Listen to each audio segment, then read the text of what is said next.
പ്രിയപ്പെട്ട പ്രേക്ഷകരെ, നമുക്ക് ഇനി ഋതമോളെ പരിചയപ്പെട്ടാലോ? അപ്പോൾ നിങ്ങൾ ചോദിക്കും, ആരാണ് ഋതമോളെന്ന്? ഋതമോൾ എന്ന് പറയുന്നത് ഈ എല്ലാ പ്രതിസന്ധികളെയും ഒക്കെ മറികടന്ന് കർണാടക സംഗീതത്തിൽ ബിരുദം നേടിയിരിക്കുന്ന ഭിന്നശേഷിക്കാരിയാണ്.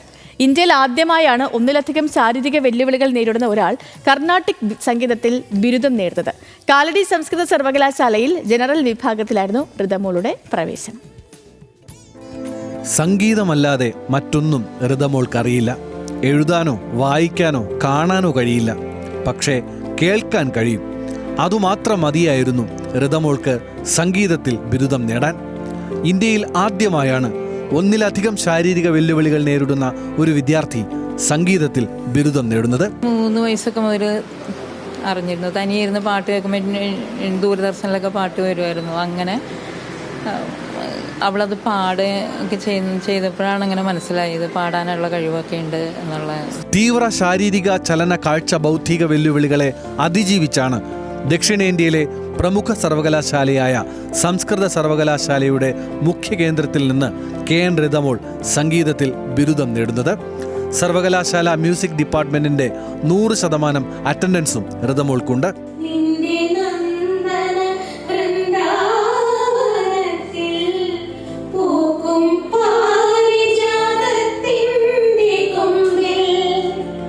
ഒന്നാം ക്ലാസ് മുതൽ പൊതുവിദ്യാലയങ്ങളിൽ പഠിച്ച് കാലടി സംസ്കൃത സർവകലാശാലയിൽ ജനറൽ വിഭാഗത്തിലാണ് BA മ്യൂസിക്കിന് ഋതമോൾ പ്രവേശനം നേടുന്നത്. LKG മുതൽ ബിരുദം വരെ അമ്മയും മകളും ഒന്നിച്ചാണ് വിദ്യാലയത്തിലെത്തിയിരുന്നത്. ഋതമോളോടൊപ്പം അമ്മയും ഇരിക്കും. 3-ാം ക്ലാസ് മുതൽ പാട്ട് കേട്ട് മകൾ പാടാൻ തുടങ്ങിയപ്പോൾ അമ്മ ലൈല ബീവി സർവ്വ പിന്തുണയും നൽകി കൂടെ നിന്നു. അവൾക്ക് ഏതും പെട്ടെന്ന് കേട്ടാൽ ഗ്രഹിക്കാൻ പെട്ടെന്ന് കഴിയുന്നുണ്ട്. എല്ലാം പെട്ടെന്ന് തന്നെ ഗ്രഹിക്കാൻ കഴിയും. അങ്ങനെയാണ് ഞങ്ങളും അത് മനസ്സിലാക്കി. പിന്നെ ഇതിന് മുന്നോട്ട് കൊണ്ടുപോകും പോലെ സപ്പോർട്ടുകളും വേണമല്ലോ നമ്മൾ. അപ്പോൾ ആ ചെല്ലുന്നിടത്താണെങ്കിലും ആ സപ്പോർട്ടുകളൊക്കെ കിട്ടുന്നുണ്ട്. അവളെവിടത്തോളം പോകും അതിൻ്റെ കൂടെ ഉണ്ടായിരിക്കും. അതിന് അവളെ വളർത്തിക്കൊണ്ടുവരണമെന്ന് തന്നെയാണ്. മകളുടെ കഴിവിനൊപ്പം നിൽക്കണമെന്നാണ് പെരുമ്പാവൂർ സ്വദേശികളായ KM നസീറിൻ്റെയും ലൈല ബീവിയുടെയും ആഗ്രഹം. സംസ്ഥാന സർക്കാരിൻ്റെ സാമൂഹിക നീതി വകുപ്പിന് കീഴിലെ അനുയാത്ര ഋതം കലാഗ്രൂപ്പിലെ ഗായിക കൂടിയാണിപ്പോൾ ഋതമോൾ.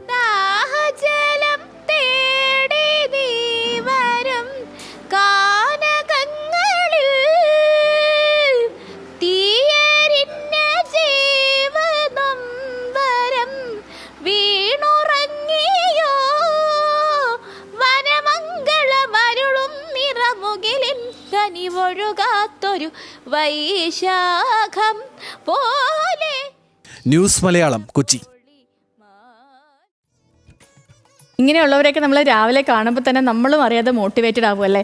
ഇവരെയൊക്കെ ഇവരൊക്കെ വലിയ വിജയങ്ങളിലേക്കൊക്കെ എത്തുന്ന സമയത്ത്, അതായത് ഞാൻ ഇവരൊക്കെ എന്ന് പറഞ്ഞാൽ ഇങ്ങനെ കുറച്ച് ഭിന്നശേഷിയായിട്ടുള്ള ആൾക്കാരൊക്കെ ഇല്ല, അപ്പോഴാണ് നമ്മളൊക്കെ എന്ത് ബ്ലെസ്ഡ് ആണെന്നുള്ള കാര്യം നമുക്ക് തോന്നുന്നില്ലേ. നമുക്ക് ഒരു കുറവുമില്ല, പക്ഷേ എങ്കിൽ പോലും നമ്മൾ എത്രത്തോളം പ്രയത്നിക്കുന്നു എന്നുള്ളൊരു കാര്യമാണ്. നമ്മൾ ഓരോ കാര്യങ്ങൾക്ക് വേണ്ടി എത്രത്തോളം പ്രയത്നിക്കുന്നു, എത്രത്തോളം സമയം നമ്മളതിനു വേണ്ടി സ്പെൻഡ് ചെയ്യുന്നു എന്നുള്ള കാര്യമൊക്കെയാണ്. പക്ഷേ ഇങ്ങനെയുള്ള ആളുകളൊക്കെ ആണെങ്കിൽ അവർക്കുള്ള കഴിവ് വെച്ച് അവർ എന്തൊക്കെ നേട്ടങ്ങളാണ് കൊയ്യുന്നില്ല. ഇപ്പോൾ ഋതമോൾക്ക് എല്ലാവിധ ആശംസകളും നേരെയാണ്. ഇനിയും ഒത്തിരി ഉയരങ്ങളിലേക്ക് എത്തട്ടെ. അത് കാണാനുള്ള ഭാഗ്യം നമുക്കൊക്കെ ഉണ്ടാവട്ടെ.